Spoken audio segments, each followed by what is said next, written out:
Ang mahal nga Birhen Maria gipasidunggan dili tungod sa iyang kagwapa, dili tungod sa iyang profession, sa iyang mga degrees, o kaha sa iyang bahandi dinis kalibutan na basig siya mo'y kinadatuan, siya mao'y pinaka-talented, dili na mao'y gipasidunggan ni Maria.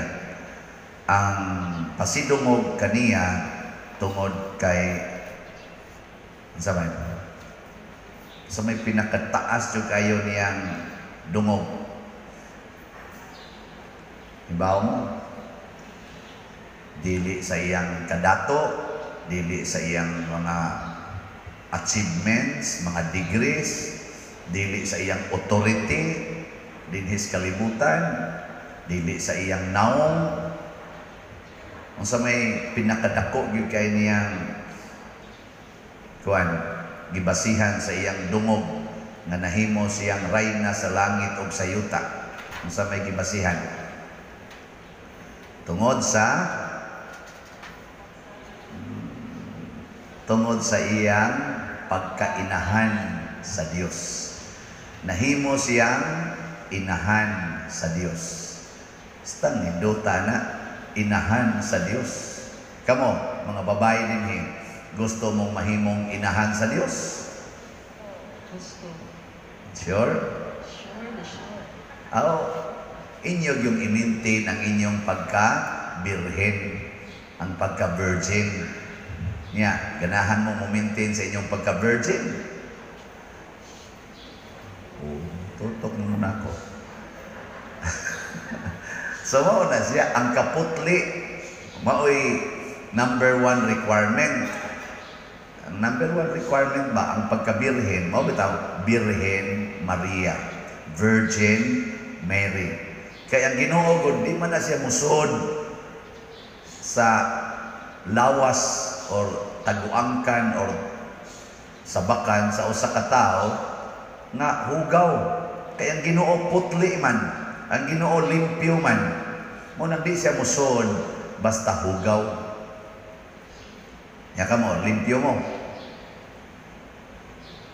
Kaning gawali, limpyo. Naong palandaan, hugaw. Masa nakailaw. So, mo na siya. Karon iguman aning misa nato na amantay i-install nga mga bag-o na tong unit dinhi sa inyong convent. Knights of Columbus. Ambot ng ilang mga batasan sa ka. Okay, bawa mang ilang mga asawa na, ilang pamilya. Basig maingon sa mga asawa na, wag ginay, angay i-install. Nakaroon, kinsa may makapahimo na itong angayan, kay pulos makita dili angayan, ang atong kasuod ni Maria.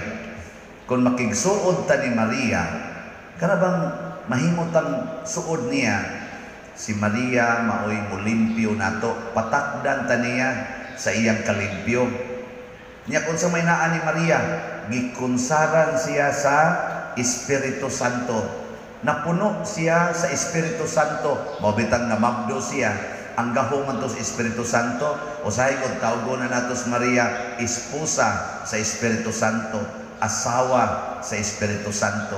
Niyang mupaduol ta niya, ato sang madawat ang Espiritu Santo. Si San Pablo sa unang pagbasa, nindot kayang gisulti dire, ibaw man jud ko nga wa mo maminaw ato. Naminaw ba mo sa unang pagbasa? Unsay gihisgutan ni San Pablo bahin sa Espiritu Santo? Na di ay gibutang dire siya. Dugang paniini gipanghinaot ko nga masayra ninyo ang kadako sa iyang gahong nga ania kanato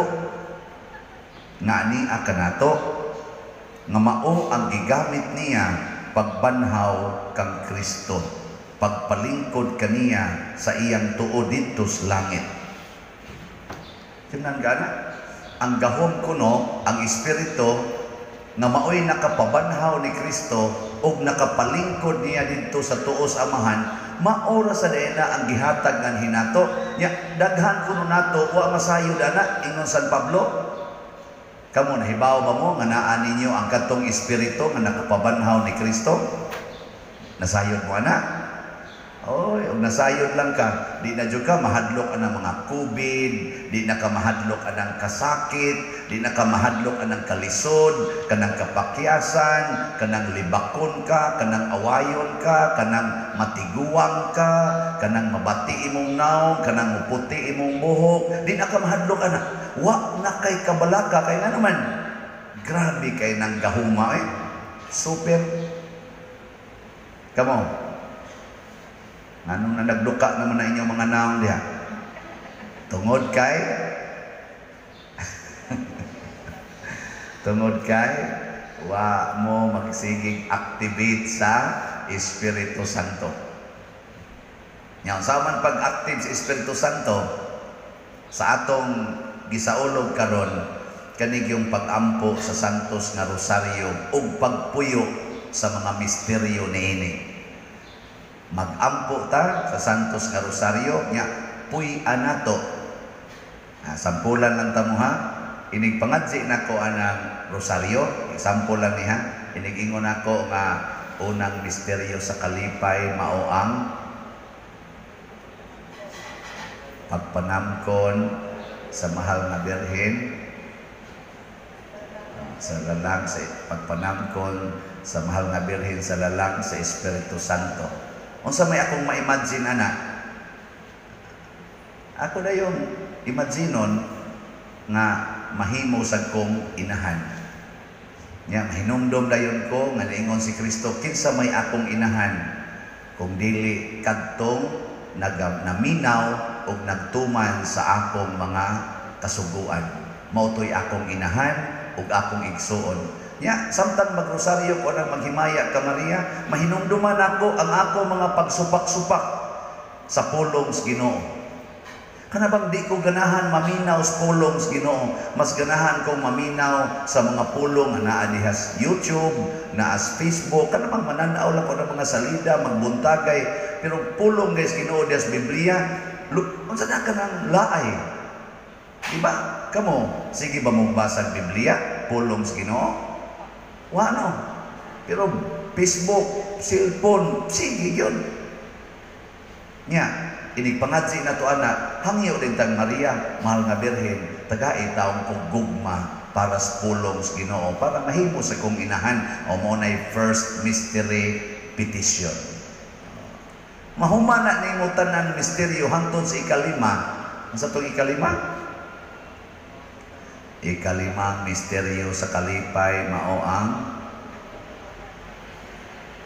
huwag kinakaiba o batia sa ninyo ang pagkakaplag sa nawala nga Diyos ng bata dito sa templo.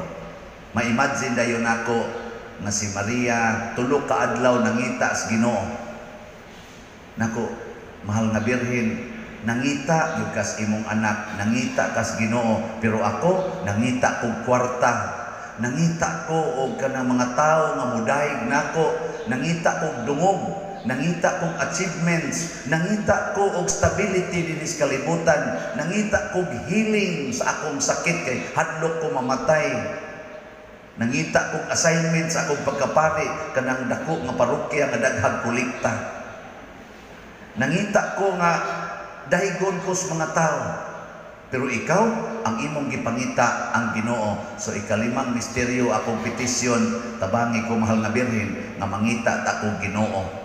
Nya iniglingi na ko sa akong kilid, na dito ang akong wa kayo ganahin nga tao, moingon day ko, tudloi ko mahal nga birhen, makakita ta ko Ginoo, aning animal kayong niyas dool nako. No, pangita Ginoo, kamong mga asawa, pangita mo Ginoo diya sa inyong bana. Nya mao na ang imong petisyon sa fifth mystery. Ay human nimong rosaryo, porting daghana sa imong mga himuonon. Pero ingnon, ay kalimang misteryo sa imaya mong pagpangakaplag sa Diyos mahan na mo na ka sa langit pagdaig ko ni mumalan mabot ka namin ngayong hariya mo tuman bakalan mo na mo paspas kista nun pagkuman na rin ngayong gabi may pista mana kanya ang sabi imong buhaton hindi humani mo sa kaniniang rosaryo wah mao na abot dire kung sabi buhaton duka. Si Kristo niingon diri sa atong ebanghelyo, ang muangkon kanako atubangan sa katawhan, ako sang angkonon atubangan sa akong mga anghel dito sa langit. Ang dili muangkon ako dinhi sa yuta, di sad nako angkonon dito pasabot ibutang tas impierno. Nakaron unsaon nato pagpakita nga giangkon nato si Kristo? Pinaagis pagpuyo sa mga misteryo sa Santos Karosaryo dinhi mismo sa atong kaugalingong kinabuhi o kasinatian sa kinabuhi. Ganiha nag-uwan. Pagmata nako ng alas 4 nag-uwan. Yaningon dahil ko mahal na birhen, dali ra gid nimong patuangon para makasimba ang mga tao. Oo, ikaron wa na uwan. Hindi ko mas misa, mauwan na nasad mo. Haron ikaw, abot sa inyong balay, hilanta na mo. Nya, hindi ka ugma, patay na mo. Nya, okay na ninyo? Dili?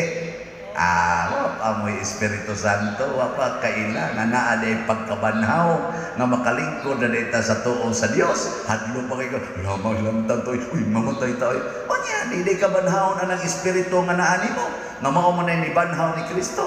Naapagay ng kahadlok, maway ayo. So mo na, nato ni siyang